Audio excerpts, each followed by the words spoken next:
자, 그러면 44쪽 겸업을 보겠습니다.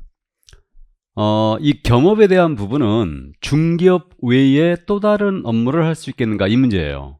그러니까 겸업은 이중소속과 이게 완전히 틀린 겁니다. 그러니까 내가 중기업을 하고 있는데 이것 외에 다른 업무를 할 수 있겠는가? 이게 바로 겸업이에요. 이중소속과 전혀 틀린 거죠. 이중소속은 중개사무소에 양다리 걸칠 수 있느냐 문제고, 겸업은 내가 중개사무소 열어놓고 슈퍼마켓 들어갈 수 있느냐, 문방구 들어갈 수 있느냐, 회사에 나갈 수 있느냐 문제예요. 이게 바로 겸업이다. 이게. 그래서 현재 우리 이 겸업에 대해서 태도가 지금 법인과 개인이 완전히 정반대로 돼 있어요. 그래가지고 우리 법인인 개업공사, 개인인 개업공사, 그러니까 법인이 아닌 개업공사를 개인인 개업공사를 하겠습니다. 그래서 개인인 개공과 법인인 개공이, 법인은 순수 중개법인을 얘기합니다. 이 둘의 태도가 완전히 정반대로 되어 있습니다. 개인은요, 겸업 제한 규정이 우리 법에 있다 없다? 없어요. 개인은 겸업 제한이 없습니다. 그러니까 우리 공인인상 개공이나 중개인은 능력이 닿잖아요. 그러면 얼마든지 슈퍼마켓 할 수 있어요. 문방구 할 수 있습니다. 능력이 닿으면 얼마든지 할 수 있다. 겸업 제한 규정이 없기 때문에. 근데 사실상 법인은 지난주에 잠깐 언급했죠. 법인은 중기업 외에 6가지 업무만 더 할 수 있어요. 이게 소위 법인의 겸업이라고 부르고 있고 6가지. 이걸 꼭 해야 되는 건 아니에요. 그러니까 사실상 법인은 겸업 제한을 받고 있는 거예요, 지금. 이게. 그러니까 여러분들이 오해하시면 안 된다는 얘기죠. 법인이기 때문에 겸업 제한이 있는 거예요. 이게. 개인은 겸업 제한 안 받아요. 이거 실무 보면요, 이게 왜 그런지 금방 느낌이 팍 옵니다. 우리 실무를 보게 되면 우리 개인인 개공은 직원 한두 명 고용해서 중개사무소 운영하는 게 고작이에요. 이게. 그러다 보니까 겸업 제한을 안 하더라도 할 수 있는 한계가 있더라 이거예요. 그래서 겸업을 개인은 제한 안 하게 된 겁니다. 근데 법인은 직원을 수십 명 고용해갖고 대형화될 수가 있죠.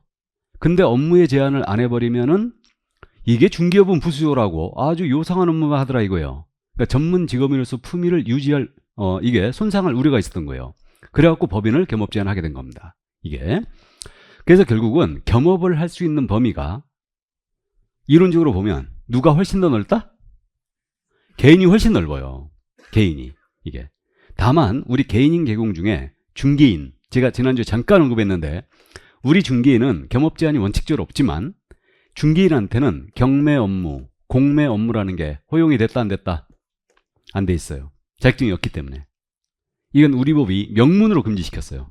이거는. 그래서 공인인상 개공이나 법인은 모두 경공매 업무를 할 수 있거든요. 그러니까 경공매 업무라는 게 뭐냐면 의뢰인을 대신하여 법정에 가고 입찰표 써주고 낙찰 받아주는 행위를 할 수 있어요. 보수를 받고. 이거 원래 변호사 업무거든. 근데 이걸 우리한테도 허용을 해준 겁니다. 그래서 일단 거기까지. 그러니까 오늘은 일단 여기까지만 해주세요. 근데 이제 참고. 그러면 내가 중개사무소 열어놓고 직장에 나가도 되느냐? 이 문제가 있죠. 개인이 겸업 제한이 없는데 중개사무소 열어놓고 내가 회사에 나가도 되느냐? 결론은 안 됩니다. 그거는. 왜 안 되냐 하면, 예를 들어서 A가 중개사무소 열었는데 이분은 중개사무소 열어놓고 회사의 주간에 상근직으로 출근해버리는 거예요. 이건 안 됩니다. 왜 안 되냐면 손님이 찾아왔을 때 결국은 우리 개업공사가 회사에 출근했기 때문에 중개 업무 수행을 누가 해야 돼요? 소속이나 중개부조인이 할 수밖에 없다는 얘기죠. 그러면 이들에게 A가 자격증이나 등록증을 대여한 것으로 볼 수밖에 없다는 얘기예요. 그러니까 사무소를 여신 분이 직접 업무를 수행할 수 있다면 얼마든지 겸업을 할 수 있어요. 근데 결론적으로 회사에 주거나 상근직으로 출근하는 건 안 돼요. 이거는 중개 업무를 수행할 수 없기 때문에. 뭔 말인지 이해되시죠? 그러니까 그 정도의 겸업은 안 됩니다. 이건 대여에 걸리기 때문에 그래요. 그래서 안 돼요. 이 정도는. 근데 주간에 안 나가고 야간에만 나갑니다. 상관? 없지. 대신 잠이 없어야 돼. 이게. 그래서 이제 그런 경우는 될 거예요. 그러니까 내가 업무를 수행할 수 있다면 겸업을 얼마든지 고려할 수 있죠.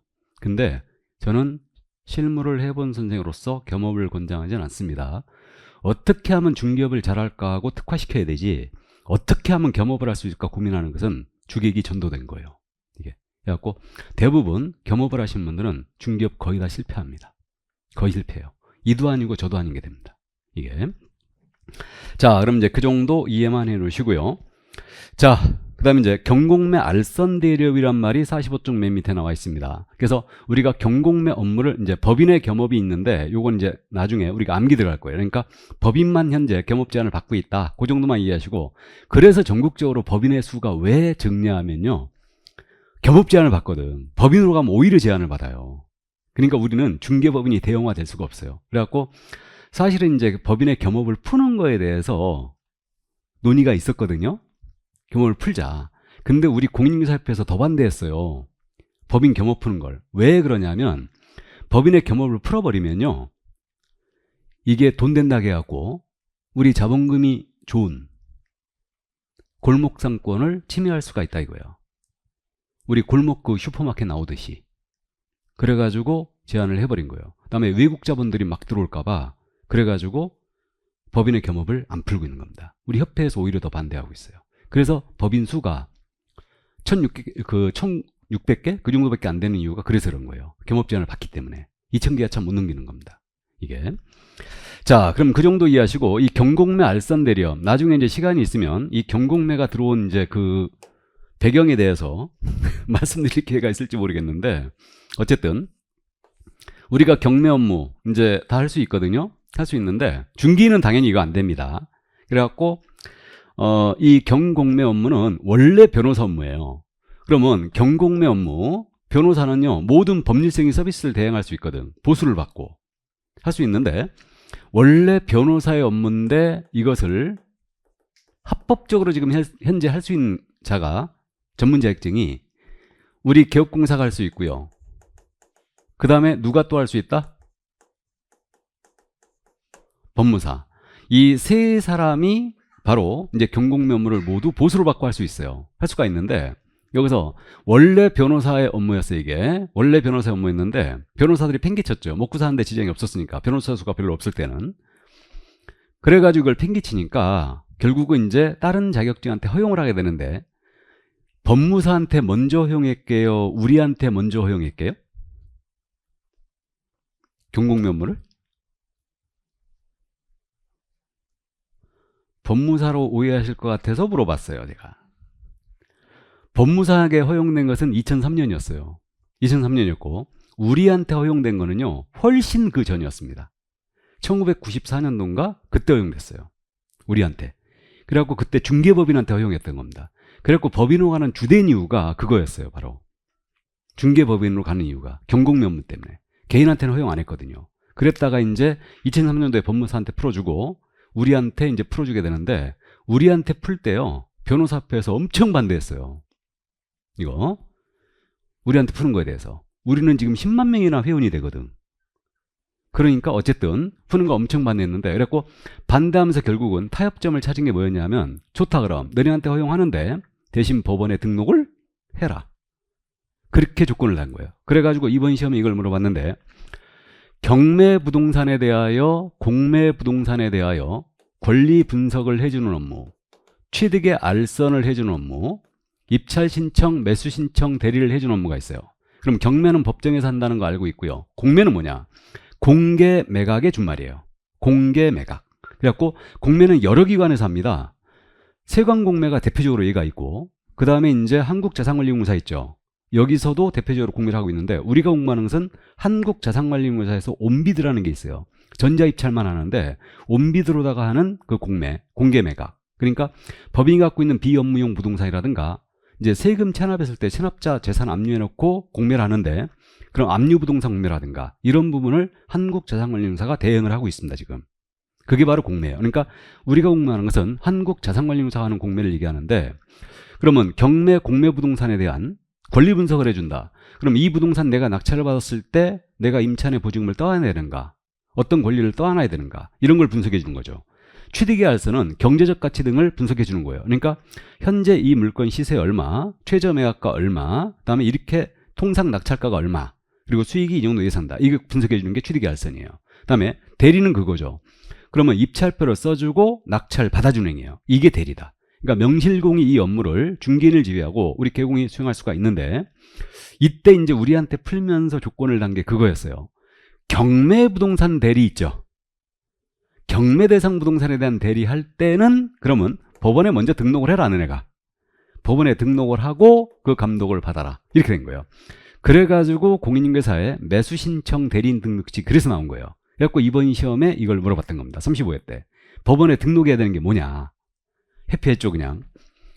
그 경매부동산 대리할 때만 등록을 요구합니다. 그럼 경매부동산에 대한 권리분석 취득의 알선만 할 때는 등록할 필요가 없다는 얘기죠. 그냥 할 수 있어요.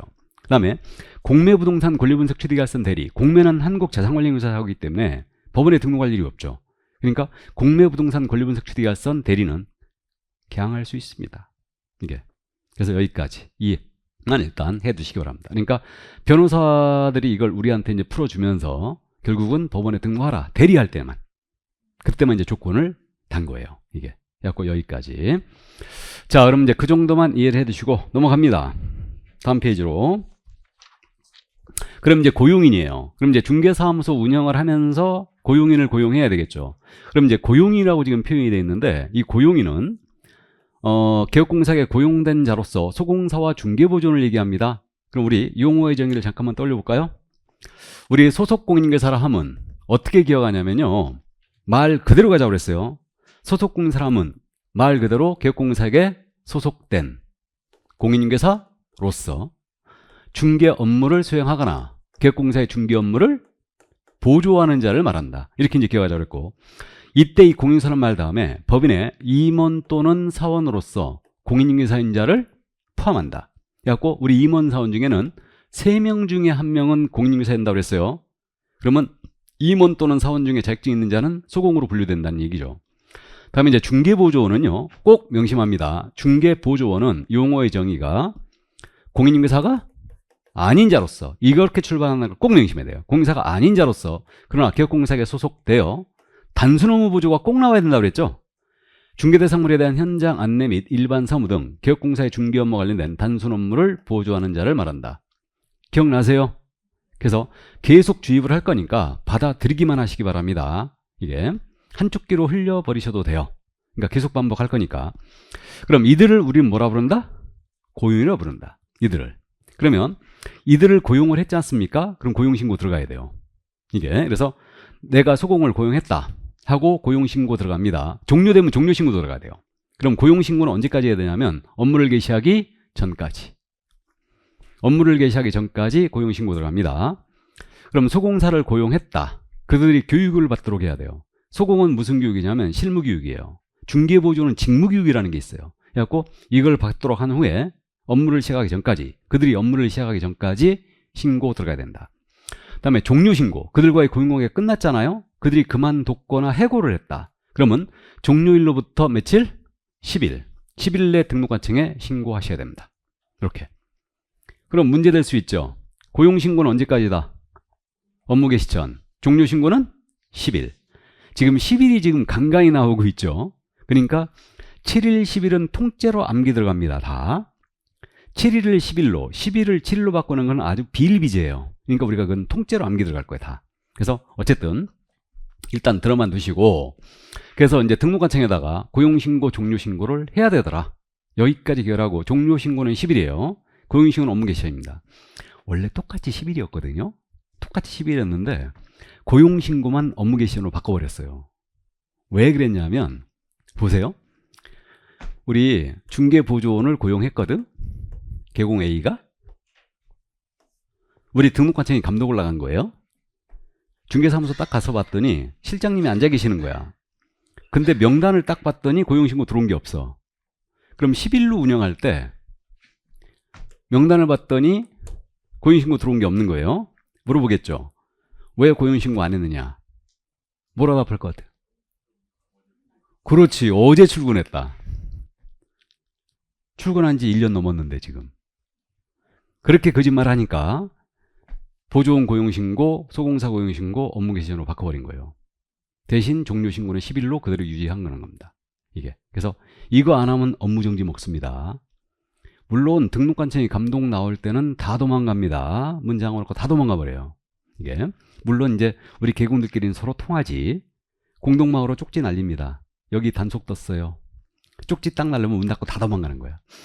자, 그래서 어쨌든 고용신고, 종료신고 이해 두시고, 그 다음에 이제 중개보조원수 제한이 다시 부활해요. 그러니까 원래 요 규정들 다 없었거든요. 근데 원래 중개업법실은 다 있었어요. 있었는데 다시 부활시켰어요. 다 이거를 삭제했다가 부활했는데 다 보조원수 제한도 부활시켰습니다. 이것도 사실은 부활한 거예요. 원래 보조원수 제한이 있었어요. 근데 과도한 규제였고 삭제했던 부분인데 이걸 갖다가 다시 부활시켰습니다. 이 죄송하지만 보조원들이 물을 너무 많이 흐렸거든. 특히 아까 프리랜서는 제가 말씀드렸죠. 나아가서 이런 중개사무소 말씀드린 적이 있어요. 실무적으로 이런 중개사무소 의외로 많은데 A가 자격증을 걸었는데 이 중개사무소의 대표, 사장님이 갑이에요. 뭔 뜻인지 아시죠? 갑이 부동산에 갖고 돈 좀 땄거든. 자격증 딸 다시는 없거든. 그러니까 자격증 있는 자로 하여금 걸게 하고 본인이 사무소를 운영하고 있는 거지. 이때 자격증 거신 분이 출근을 한다면 이건 대여로 처벌될 가능성이 거의 없다고 그랬습니다. 출근하면. 근데 출근을 자격증 거신 분이 안 했다. 사무소에. 그럼 이건 똑 떨어지는 대여예요. 이거는. 그래서 이분은 법적인 관점에서 보면 뭐예요? 중개보조원이죠. 맞죠? 중개보조원입니다. 근데 이분들이 아주 물을 흐리더라 이거예요. 이게. 그러니까 실무에서 이런 사무소 의외로 많습니다. 그러니까 잠정적으로 지금은 조금 줄었을 텐데 어쨌든 저런 중개사무소가 한 30% 정도 되는 걸로 해서 우리가 추정하고 있어요. 엄청 많습니다. 의외로 많아요. 이게. 그래갖고 이제 어쨌든 이분들이 광고하면서 많이 물을 흐리더라 이거예요. 그러니까 이분들은 정상적으로 우리 공인사 공부를 안 해봤기 때문에 사실은 여러 가지 불법적인 일들이 많았던 게 사실입니다. 어쨌든 그래갖고 이들을 규제하기 위해서 보조원수 제한을 들어간 거예요 지금. 이게. 그래가지고 중개보조원수는 우리 개공과 소공을 합한 수입니다. 개공과 소공을 합한 수에 몇 배를 초과해 고용하지 못한다? 5배예요. 5배. 그러면 중개사무소를 우리 개공이 혼자 운영하잖아요. 그럼 보조원 5명 초과 못합니다. 근데 소공을 1명 고용했어요. 그럼 몇 명 초과 못해요? 10명. 그러니까 개공과 소공을 합한 수에 5배를 초과할 수 없다. 그래서 거기까지 이해를 해두시고요. 그 다음에 우리 중개보조원께서는요, 현장 안내 하시지 않습니까? 그러면 보조 업무를 수행한다. 보조 업무 수행할 때 나는 중개보조원이 걸랑요? 하고 고지해야 돼요. 보조원 사실을 고지하게 돼 있어요. 이거. 그래갖고 요 규정이 들어온 결정적인 이유는 이것 때문에 그런 거예요, 지금. 이분 때문에. 그러니까 우리 사장님이 현장 안내할 일이 없죠, 거의. 없는데 본인이 이제 이런 중개사무소는요, 이분 있죠. 이분은 진성손님 있죠. 우리가 진성손님이라 불러요. 진성손님. 가수 진성 말고. 진성손님을 진짜 내 손님. 투자자.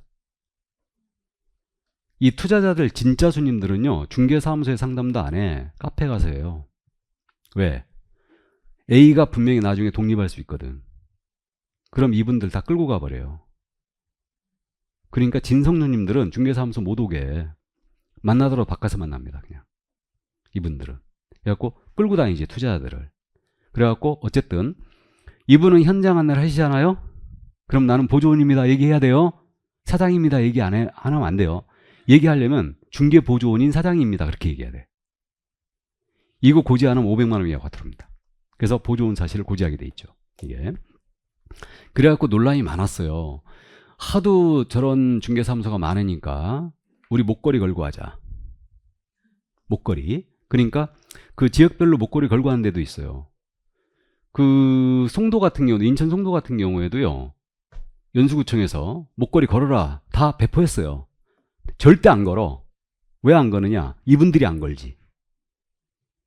이분들은 사장이 아니잖아. 그러니까 이분들이 적극적으로 반대하는 거예요. 못 걸게, 목걸이를. 이게. 그래갖고 어쨌든 좋습니다. 거기까지. 그러니까 보조원 사실을 고지하게 돼 있더라. 그러면 소공사란 사실은 고지할 필요가 없어요. 그래갖고 요즘 명함 팔 때 중개보조원 실장 이렇게 파는 명함들이 있어요. 보조원 사실 고지하게 돼 있기 때문에. 그래갖고 아예 명함 주면서 슬쩍 명함 줬으면, 받았으면은 보조원 사실 고지했다라는 얘기가 된 거죠. 그죠? 근데 이제 나중에 그게 문제가 되는지 안 되는지는 한번 처벌상으로 가봐야 돼. 이게. 그래서 어쨌든 거기까지 이해해 두시고요. 자, 그럼 이제 여기까지 봤고요. 이제 이들의 업무의 내용이 47쪽에 나오고 있는데 이들의 업무 내용은 이제 천천히 하자고요. 천천히 하고 그 다음에 거기 고용인의 행위로 인한 개공의 책임이란 말 나와 있죠. 이것도 짚고만 가는데 우리 소공이나 중개보조원이 업무를 수행하다가 만약에 의뢰인에게 손해 입혔지 않습니까? 그러면 그 책임을 모두 개공이 집니다. 물론 직접 행위자인 소공과 보조원도 책임을 지지만 의뢰인을 두텁게 보호하기 위해서 모두 그 책임을 우리 개공도 진다. 그러면 결국은 이거 소속공사 또는 중개보조원의 업무상 행위죠. 업무상 행위가 어디까지냐 문제는 이제 나중에 우리가 공부할 거고요. 업무상 행위는 그를 고용한 기업공사 행위로 본다 이랬어요. 본다. 여러분들이 본다란 말을 민법에서 이제 공부했나요? 아직 안 했습니까? 그러니까 소공이나 중개보조원이 이렇게 업무를 수행했지 않습니까? 그러면 그 행위를 모두 개공행위로 보는 거예요. 그래갖고 손해입혔잖아요? 그럼 개공이 손해배상 책임져요. 만약에 등록 취소나 업무정지 사유에 해당하는 행위를 했잖아요? 소공이나 보조원이? 그럼 개공이 등록 취소나 업무정지를 먹어버려요. 일단. 그래서 이들의 업무 행위는 모두 개공행위로 본다. 여기까지만 기억을 해두시기 바랍니다. 예. 자, 그러면 이제 고용인에 대한 내용을 다 봤고 넘어갑니다. 인장 등록이 나올 거예요.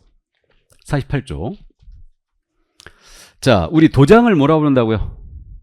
인장이라 불러요. 그래서 제가 초창기 강의할 때 그러니까 이제 법 전공한 사람들은 이런 것들을 이제 주의를 좀 해야 되는데 인장 등록을 열심히 강의하고 나갔거든요. 쉽시다 하면서 딱 나갔는데 한 분이 따라 나온 거예요. 그래가지고 저한테 물어봅니다. 교수님 인장이 뭐예요? 그리고 제가 그때 반성 엄청 했어요. 아니 인장이 뭔지도 모르는 분한테 인장 등록을 강의했으니 잘못한 거지 강의. 그거는. 그래서 어쨌든 지금은 이제 인장이 뭔지 다 아시죠? 도장을 우리는 인장이라고 부릅니다. 그러면 우리는 인장 등록을 해야 됩니다. 해서 그냥 조문만 이해하고 갑니다. 우리 기업공사와 소공사예요. 개공과 소공은 업무를 개시하기 전까지입니다. 업무를 시작하기 전까지 중개행에 사용할 인장을 등록관청에 등록하셔야 됩니다. 그럼 개공과 소공이 등록을 해야 되니까 중개보조는 인장 등록 의무가 있다 없다? 없죠. 중개보조는 중개 업무를 수행할 수가 없으니까 당연히 도장 찍을 일이 없는 거예요. 그래서 보조는 등록 대상 아니에요. 근데 소공은 중개 업무를 수행할 수 있기 때문에 그 책임 소재를 명확히 하기 위해서 서명 날리는 의무가 있거든요. 그래서 결국 소공은 등록을 하셔야 돼요. 이게. 그럼 여기서 한번 감잡기 또 해볼까요? 우리 아까 계시를 공부했죠. 계시. 그럼 중개사무소에 보기 쉬운 곳에는 계시를 해야 될 것 중에 우리 소공사의 자격증 원본 계시해야 된다고 그랬죠.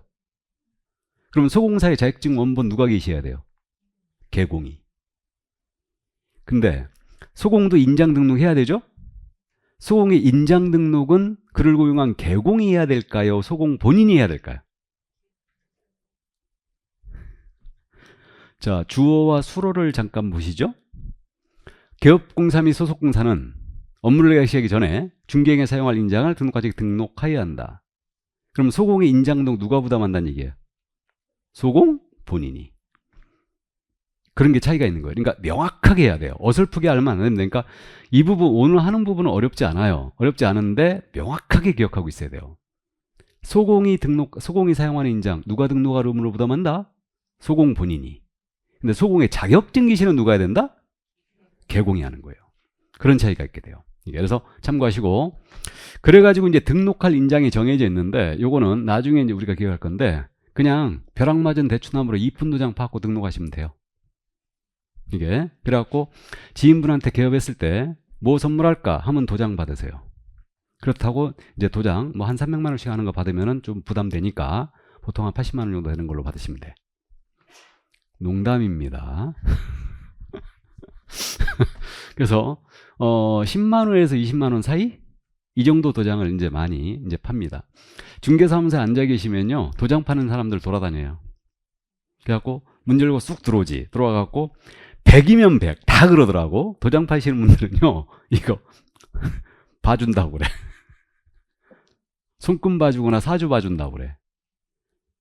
그래가지고 뭐 중개사무소 뭐 가구 배치가 뭐 이러면 안 된다는 등 뭐 별소리 다 합니다. 그럼 무지하게죠. 그리고 결론은 그거예요. 도장 새로 파라고. 그래갖고 거기에 또 홀딱 넘어갖고 나도 도장 새로 팠잖아요. 야, 근데 그때 팔 때 도장을 자기는 파가지고 이제 수기로 판대. 근데 컴퓨터로 파는 거랑 틀리더라고요. 확실히. 수기로 파는 게 훨씬 더 가늘고 이뻐요. 잘 찍혀. 잘 찍히긴 하더라고. 근데 어쨌든 그 파는데 그 처음 찍잖아. 이게 제대로 나왔는가 글자가. 그래갖고 이제 글자가 제대로 나왔는가 찍어보지도 않는데 본인은. 그래갖고 나한테 이제 너는 뭐라 그러더라? 나도 도장을 지금 어디다 넣어놨는지 지금 모르겠는데 내가 그때 까만 도장을 갖고 있었는데 까만 도장이 나랑 안 어울린대 색깔이. 그래갖고 흰색으로 바꿨다?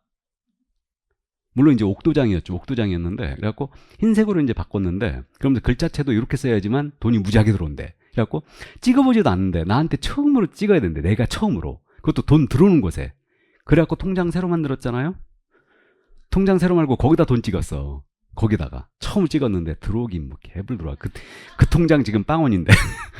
그러니까 어쨌든 도장 선물 받으시는 것도 나쁘지 않을 것 같아요. 대신 규격이 정해져 있어요. 그래서 7mm 이상 30mm 이내 이제 이 사이즈로 해야 되고요. 성명은 반드시 표시가 돼 있어야 되는데 통상 실무에서 20mm, 그러니까 내 도장 사이즈 재봤더니 20mm나 21mm 이거 많이 씁니다.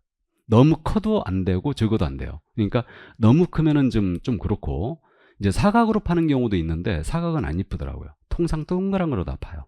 그래갖고 이제 도장을 나중에 선물을 받으시는 것도 나쁘지 않을 것 같고요. 법인은 등기소에 신고된 법인의 인장을 등록해야 돼요. 그래서 이제 이 부분은 나중에 법인인감 도장인데 이건 그걸 등록하게 돼 있습니다. 이 정도만 이해하시고 분사함소도 인장 등록해야 돼요.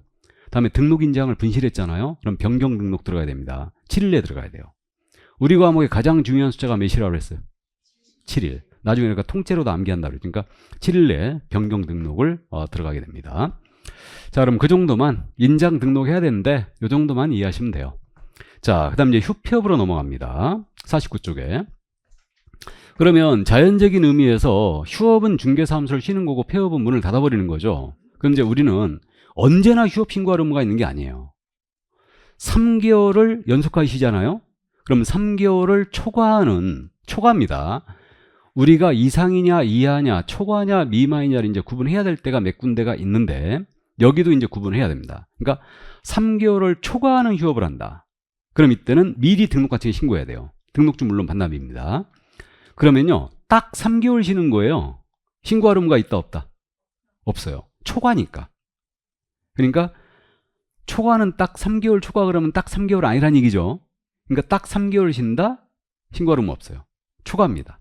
그래서 그 정도 이해하시고 자, 그래서 3개월을 초과하는 휴업할 때는 미리 신고를 하시게 돼 있습니다. 그 다음에 내려갑니다.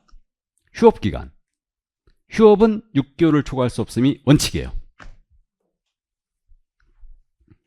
그럼 3개월을 초과하는 휴업을 할 때는 미리 신고하게 돼 있고 그 기간은 몇 개월 초과할 수 없다? 6개월 초과할 수 없어요. 근데 다만 부득이한 사유가 있는 거예요. 그럼 부득이한 사유도 나중에 이제 기억할 건데 질병으로 인한 요양, 징집으로 인한 입영, 군대 가십니다. 그 다음에 취양, 임신, 출산, 그 밖에 이에 준하는 사유로서 국토부 장관이 정하는 사항이 있는데 이런 사유가 있다면 6개월 초과하는 휴업이 되고 거꾸로 이런 사유가 없다면 절대 6개월 초과할 수 없습니다. 이거 그래서 거기까지 이게 그래서 원칙 6개월 초과할 수 없다. 그런 이제 임신, 출산, 징집, 입영 이런 데들은 6개월 초과하는 휴업이 돼요. 이때는 최장기한의 제한도 없어요. 이거는 그랬더니 또 누가 물어보시대? 와이프가 개공인데 내가 신랑이거든? 근데 내가 개공인데 와이프가 임신했거든? 내가 쉴 수 있느냐? 6개월 초과하는 휴업이 되느냐? 물어보시는데 나도 몰라 그랬습니다. 이건 개공 본인을 얘기하겠죠? 일단 자, 그럼 이제 그 정도만 이해해 두시고 휴업기간 변경, 업무 재개할 땐 재개신고하게 돼 있습니다. 자, 그 다음에 한 장을 넘기시면 폐업신고가 나와요. 그러면 이제 중개업 못 해먹겠다. 폐업신고해야 되겠다. 그러면 폐업은 업무정지 기간 중이든 휴업기간 중이든 자유롭게 할 수 있어요. 폐업은. 그래서 역시 마찬가지로 기업공사가 폐업을 하고자 할 때입니다. 미리 신고하시고 폐업하셔야 돼요. 그럼 이 얘기네. 휴폐업 신고는요. 모두 사전 신고예요. 모두. 그러니까 중개사무소 문을 닫은 다음에 신고하는 게 아니고 문을 닫기 전에 미리 신고하는 겁니다. 3개월을 초과하는 휴업을 할 때 미리 신고하는 거고 한 다음에 신고하는 거 아니에요. 그래서 휴폐업 신고는 모두 사전 신고로 이제 기억을 하게 될 겁니다. 그 정도만. 이게. 그럼 우리 폐업 신고서 내겠죠. 그죠? 그때 등록증 반납하게 되는데 폐업 신고서는 폐업일을 기재합니다. 내가 언제 폐업하겠다. 이렇게 해갖고 어쨌든 거기까지. 그리고 이제 휴폐업 사항은 모두 협회 통보 사항이에요. 다음 달 10일까지 통보하게 되어 있습니다. 이 정도까지. 자, 그래서 중개사무소 운영에 대한 부분을 전부 다 살펴봤어요. 그럼 지금까지 한 내용 잠깐만 짚어보면요. 지금 사무소 설치를 어떻게 해야 되는데, 그래갖고 이제 이중사무소, 이임스면 설치 다 안 된다고 그랬고, 분사무소를 법인은 둘 수 있다는 거 말씀드렸고, 중개사무소에 게시를 뭐 해야 되는데, 5가지 게시사항이 있고요. 그 다음에 간판 철거, 명칭, 중개사무소 명칭은 어떻게 정해야 되는데, 이런 내용들. 그 다음에 광고, 물건 의뢰받을 때 광고는 어떻게 하는데, 이런 내용들 있었고요. 그 다음에 이제 겸업이 나왔어요. 그래서 내가 중개사무소를 놓고 다른 일을 더 할 수 있느냐, 이런 문제. 나아가서 고용인, 내가 고용했을 때 뭐 인원수양 같은 게 있느냐, 이런 것들. 그 다음에 인장 등록, 휴폐업. 그러니까 요 내용이 바로 중개사무소 운영에 대한 부분인데, 여기서 시험은 최소한 6개 이상이에요. 여기서. 그래서 이제 이 정도 참고하시고요. 자, 그럼 이제 51쪽에 중개계약으로 들어갑니다. 그럼 이제 중개사무소 운영에 대한 부분을 맞고요. 이제 지금서부터는 이제 손님이 중개사무소 찾아왔어요. 그럼 물건을 의뢰받는 겁니다. 이제. 그래서 이게 바로 중개계약이다. 해서 중개계약은 이제 개념을 잠깐 말씀드리면요. 자, 이 토지를 갑이 갖고 있는 거예요. 을과 거래하십니다. 이 거래를 A가 소개하는 거예요. 이게 중개 기본 그림인데, 내 토지 팔아주세요. 알았어요. 이게 중개계약이에요. 내 토지 구해주세요. 알았어요. 이게 중개계약이다. 요게. 그러면 중개계약은 의뢰인과 개공 사이에 체결되는 계약이에요. 그러니까 이 부분이죠. 바로 이 부분이 바로 중개계약이에요. 이 부분이. 그래서 중개계약은 의뢰인과 개공사에 체결되는 중개의뢰에 관한 합의, 이것을 우리는 중개계약을 합니다. 근데 나중에 의뢰인과 의뢰인 사이에 이 토지에 관한 매매, 교환, 임대차 같은 계약이 체결되겠죠. 매매, 교환, 임대차 같은 계약이 있을 거예요. 이 계약, 요 계약, 의뢰인과 의뢰인 사이에 체결된 계약입니다. 요 계약은 뭐라 할 거냐? 거래 계약이라 할 거예요. 구분하시기 바랍니다. 중개계약은 의뢰인과 개공사에 체결되는 계약, 거래계약은 의뢰인과 의뢰인 사이에 체결되는 계약이에요. 이게. 그래서 이제 거기까지 이해해 두시고요. 그래서 이제 일반 중개계약제도와 전속 중개계약제도 두 가지가 있습니다. 그러면 일반 중개계약은 뭐냐? 일반 중개계약은 자, 의뢰인 갑이 기업공사 A한테 중개 의뢰를 해요. 근데 옆집 개공 B한테 또 중개 의뢰하고, 옆집 개공 C한테 또 중개 의뢰하고, 이 중 가장 먼저 거래를 성사시키는 개공한테 보수를 준 형태. 이게 일반 중개계약이에요. 그러니까 이 집, 이 집, 이 집 이렇게 물건 내놓는다는 얘기죠. 이게 바로 일반 중개계약이다. 그래서 일반 중개계약은 보통 우리나라에서 체결되는 계약이기 때문에 보통 중개계약이라도 하는데, 우리 법문의 표현은 일반 중개계약이라고 되어 있습니다. 그럼 요것이 요집 이렇게 내놓은 게, 요게 우리나라에서 가장 많은 형태죠. 가장 많은 형태예요. 요게. 그래가지고 교재 우리 51쪽에 의의는 말씀을 드렸고요. 그 양괄호 2번이 있습니다. 양괄호 2번 51쪽에 찾았어요? 그게 우리 법에 있는 조문인데, 중개의뢰인은 중개의뢰 내용을 명확하게 하기 위하여 필요한 경우는 기업공사에게 다음 사항을 기재한 일반 중개 작성을 요청할 수 있다 그랬어요. 그러면 이거 의뢰하면서 일반 중개계약서 써주세요 하고 요청할 수 있다는 얘기예요. 이게. 근데 이 요청에 대해 승낙할 의무는 없습니다. 작성의 의무도 없어요. 나는 중개계약서 쓰기 싫거든요. 딴 데 가알아보세요 라고 할 수 있습니다. 이거는 물건을 반드시 받을 필요는 없다는 얘기죠. 물론 문 닫을 각오는 하시는 겁니다. 그래서 어쨌든 작성의 의무는 없다. 근데 이제 써줄 때는 4가지. 물의 위치 및 규모, 거래 예정 가격과 중개 보수, 그 다음에 준수사항을 써주게 됐고요. 한 장을 넘기시면 양괄호 3번에 국토부 장관은 일반 유기하게 되는 표준서식을 정할 사용을 권장할 수 있습니다. 그리고 표준서식이 교재에 지금 실려 있죠. 잠시 후에 나옵니다. 그래서 표준서식이 있어요. 그래서 일반 서식은 정해져 있더라. 현재 이렇게 돼요. 그 정도 이해하시고 이제 전속중개계약으로 내려갑니다. 그럼 전속중개계약은요, 여러분들이 실생활에서 전속계약이라는 말 들어봅니다. 모 선수가 어디 구단과 전속계약을 체결했다. 그럼 이 선수는 다른 구단과 계약 못하죠. 이게 그래가지고 어쨌든 전속중개계약은 의뢰인이 한 중개업소에만 물건을 내놓은 거예요. 이게 바로 전속중개계약이다. 해서 의뢰인 갑이 특정 개업공사 A한테만 중개할 권한을 부여하고 이 개공이 승낙을 하면서 체결되는 계약이에요. 그러니까 한 중개업소에만 물건을 내놓은 겁니다. 이게 바로 전속중개계약이다.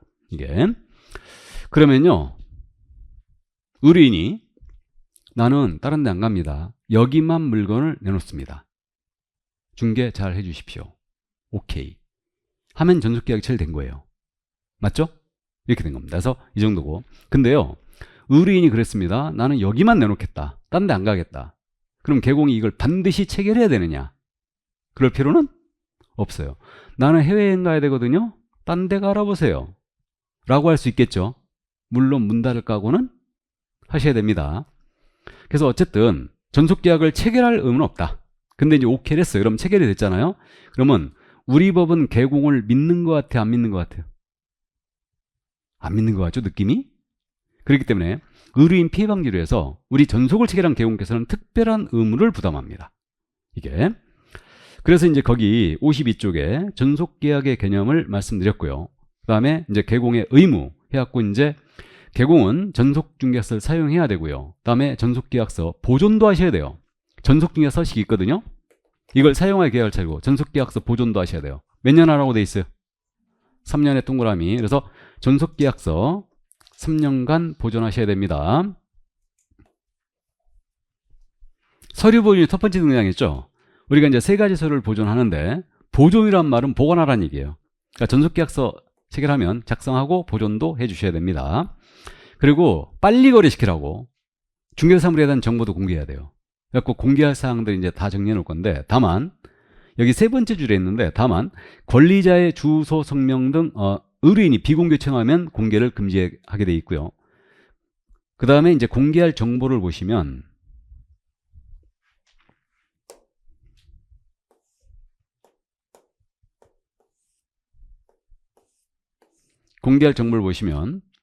요거 밑줄만 하나 그렇고 하죠. 요런 사항들을 쭉 공개하게 돼 있는데 중개사물에 대한 정보로서 7일 내 공개하게 돼 있거든요. 이것도 비공개 요청이 없는 한.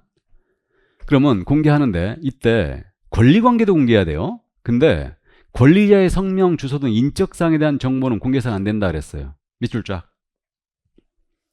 이게 소유자가 누군지, 저당권자가 누군지, 성명, 인적사항 공개하면 안 된다는 얘기죠. 왜 그런지는 짐작되죠? 사생활 비밀 보호 취지가 있습니다. 물건 채갈까봐 그런 거예요, 그냥. 그 다음에 공시지가도 공개하게 돼 있어요. 다만 임대차익은 공시지가를 공개하지 않을 수 있다. 이 정도만 밑줄만 그어놓고 합니다. 상세한 설명은 일단 그냥 넘어가고요. 그리고 이제 업무 처리 사항도 통지하게 돼 있어요. 그래서 업무 처리 상황 2주의 1일 이상은 문서로 의뢰인한테 통지하게 돼 있습니다. 왜? 물건 혼자 받았는데 알았다 해놓고 해외여행 가버리면 안 되죠. 그러니까 2주에 한 번씩은 문서로 의뢰인에게 업무 진행 사항을 통지해 주게 돼 있습니다. 다음에 확인 설명도 성실하게 이행하라. 이런 내용으로 들어가 있어요. 그 다음에 이제 의뢰인께서는 위약금 지급의 의무, 소요비용 지급의 의무, 다음에 협조할 의무가 있습니다. 그러니까 이런 것들은 이제 나중에 천천히 정리하시면 돼요. 이런 것들은. 자, 그래서 여기까지고, 전속은 유효기한이 정해져 있거든요. 몇 개월로 돼 있어요? 3개월. 3개월 원칙으로 합니다. 그러니까 약정이 있으면 약정에 따르는데 약정이 없다면 전속중개약은 3개월을 원칙으로 합니다. 그럼 한 장을 싹 넘기시면 일반계약 서식 있죠? 서식 있어요. 이 서식을 사용할 의무는 없다. 그러면 이 서식에 이렇게 메모만 해보세요. 한번 써보자 이거 그냥. 이거 나중에 기초입문서 안 보겠지만 사용 X 그럼 일반 계약서는 사용할 의무가 없고요. 나아가 작성했을지라도 보관할 의무도 없어요. 이게. 근데 이제 앞면 뒷면 나중에 서식 내용을 이제 기억할 거고요. 한 장을 넘기면 전속중개계약서가 있죠. 그럼 전속중개계약서는요, 전속중개계약 체결했을 때 이거 사용할 의무가 있습니다. 그리고 이거 보관도 하시라고 그랬어요. 보존이라고 아까 나왔는데 보관 몇 년 하라고 이거? 3년 보존하셔야 돼요. 그런 차이가 좀 있게 됩니다. 자, 그러면 일반과 전속의 차이 이제 살펴봤는데, 지금 전속중개계약에서는요, 전속계약서 써야 되고 정보도 공개하라고 그랬죠. 근데 일반 계약서는 중개사물에 대한 정보를 공개할 의무가 없어요. 업무 처리상 통지 의무가 있었죠. 근데 일반 중개계약을 체결했을 때는 업무 처리상 통지 의무가 없습니다. 이런 것들이. 그러니까 전속이니까 이런 현상이 벌어진 거예요. 전속이니까. 그러니까 실무적으로는 있잖아요. 전속은 궁극적으로는 보수 확보가 용이하기 때문에 개업공사에게 유리한 형태다라고 얘기를 하는데, 의뢰인한테도 유리한 형태예요. 의뢰인한테도. 의뢰인도 한 중개업소만 내놓음으로써 책임 있는 서비스를 받을 수 있지. 적극적인 중개 활동하거든요. 개공이 전속으로 가면. 이게. 근데 일반의 경우는 이 집, 이 집, 이 집. 그러니까 우리가 실무에서 이걸 동네 물건이라고 그러거든요. 동네 물건은 책임 있는 서비스를 안 해요. 이게. 그렇기 때문에 어쨌든 우리나라에서 가장 많은 형태이기 때문에 일반에 대한 통치 기준을 두고 있고, 전속은 일본에서 유행하는 형태거든요. 그래서 개공에 대한 신뢰도가 높은 사회에서는 전속이나 독점이 유행해요. 미국은요, 지금 여러분들이 아시지 않습니까? 지금 대통령으로 당선된 분이 부동산 출신이죠. 물론 부동산에 대한 개념이 미국인들과 우리나라 사람들이 완전히 개념이 틀리죠. 기부 가장 많이 하시는 분들이 부동산 하시는 분들이라면서 미국에서 기부를. 그러니까 그만큼 이제 사회적 지위가 틀리죠. 우리는 개공을 여러분들이 보실 때는 일단 꾼으로 생각합니다. 그게 현실이에요. 이게.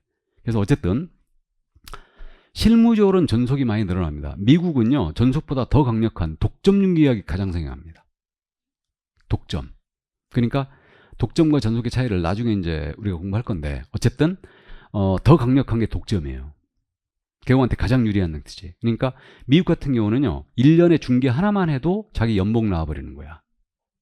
그런 식으로 해요. 모든 서비스를 다 제공하는 거지, 개공이. 근데 우리는 하나 해갖고는 아예 사무실 임대료도 못 냅니다. 그게 현실이에요. 이게. 그래서 어쨌든 전속이 실무에서는 많이 늘어나고 있어요. 근데 그대로 이 법이 주어진 의무를 우리 개공들이 이행하지 않고 있습니다.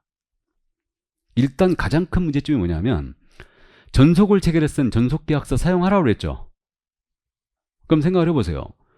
시장 가다가 중개업소 보여갖고 들어가갖고, 잘 아는 중개업사 거래했던데요. 그래갖고 들어가갖고, 사장님 우리 아파트 이거 세 좀 놔주세요. 임차인 나가신대. 여기만 내놓을 거예요. 그럼 이거 전속이죠. 그럼 개공은 어떻게 해야 되느냐? 전속계약서 들고 나와야 돼요. 그리고 여기다 사인해라 그래야 돼. 이거 사용 안 하면 우리 업무정지 먹어요, 이거.